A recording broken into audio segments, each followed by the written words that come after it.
I've been a full-time realtor for over 21 years, and for the first time, I got fired. No, God! Yep, terminated. And you know what? I deserved it. Not because I didn't do my job. I did everything I possibly could, but because I went against my gut and my professional judgment. Today, I'm sharing exactly what happened, why I took on a listing I knew was overpriced, how I marketed the heck out of it, what the sellers expected, and the mistake I will never make again. And if you're a realtor, you're probably going to relate. And if you're a seller, this might help you understand how pricing and trust really work. Let me tell you the story of the $715,000 house that just got relisted for $635,000. But before I continue, I want to thank you so much for tuning in. I'm Vallario, an award-winning agent in Maryland with eXp Realty. If you haven't subscribed yet, please do.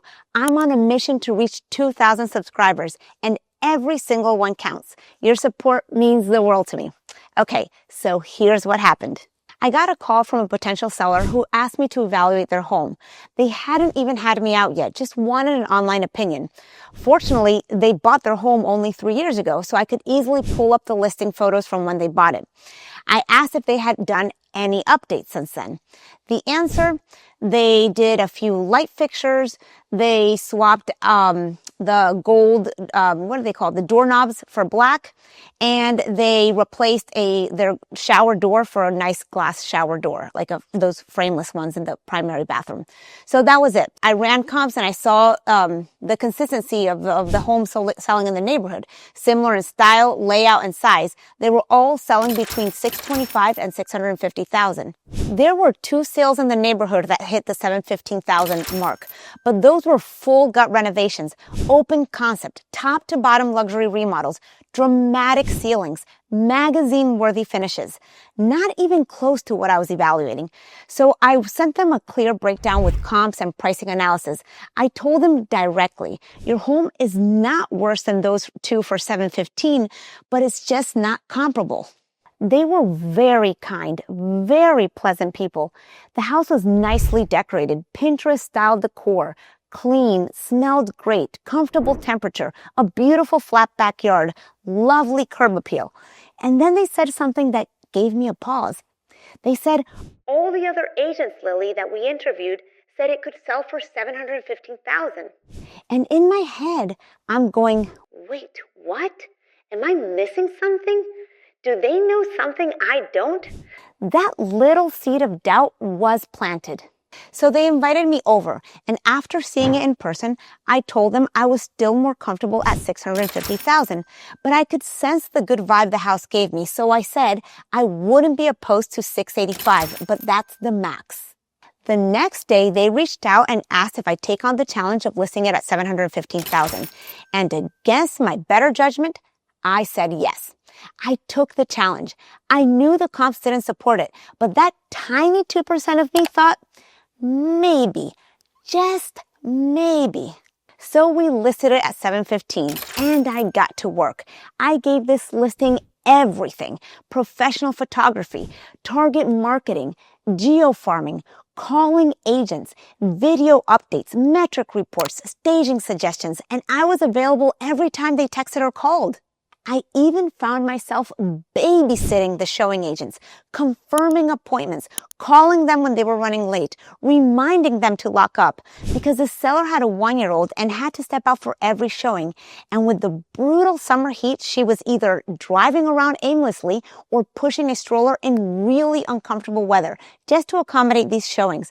I completely understood what she was going through, which is exactly why I went the extra mile to make sure all the agents did their part. But here's the reality.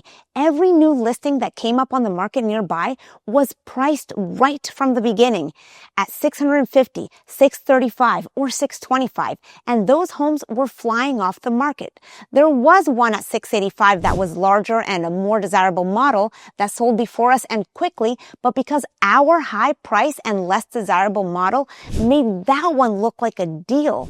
Essentially, at our list price, we were helping the lower price competition sell faster. I kept reporting back to my clients, adjusting strategy and doing what I could, but the market was speaking and they weren't listening.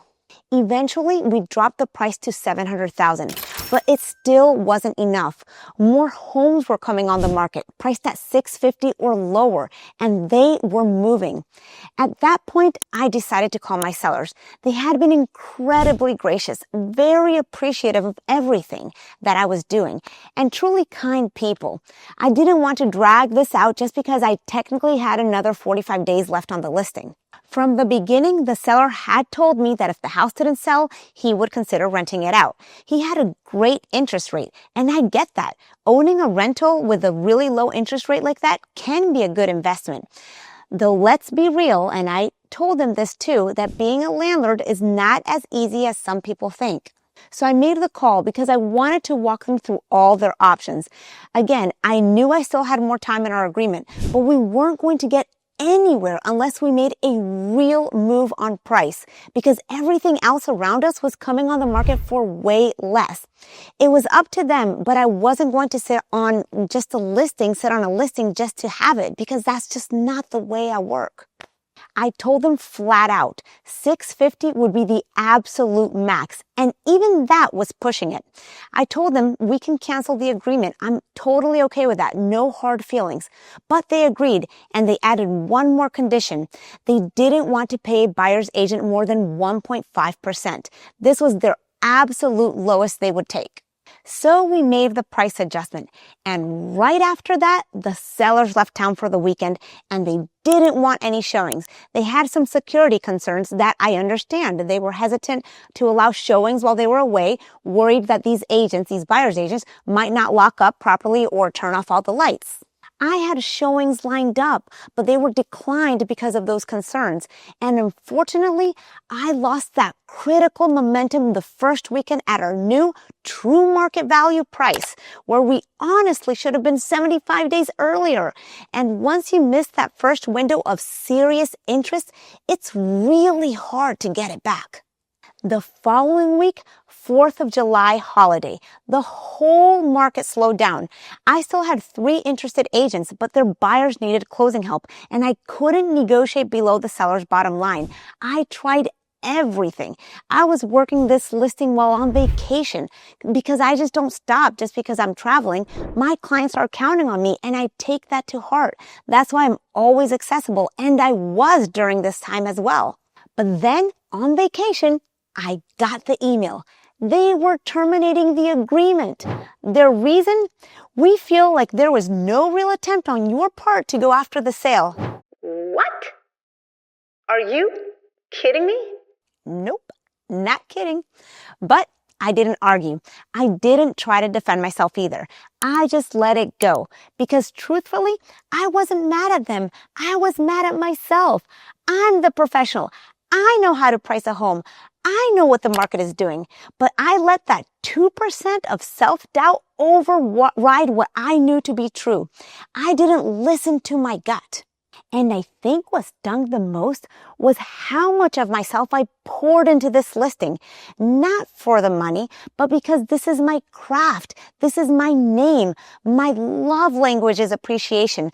I work hard because I care.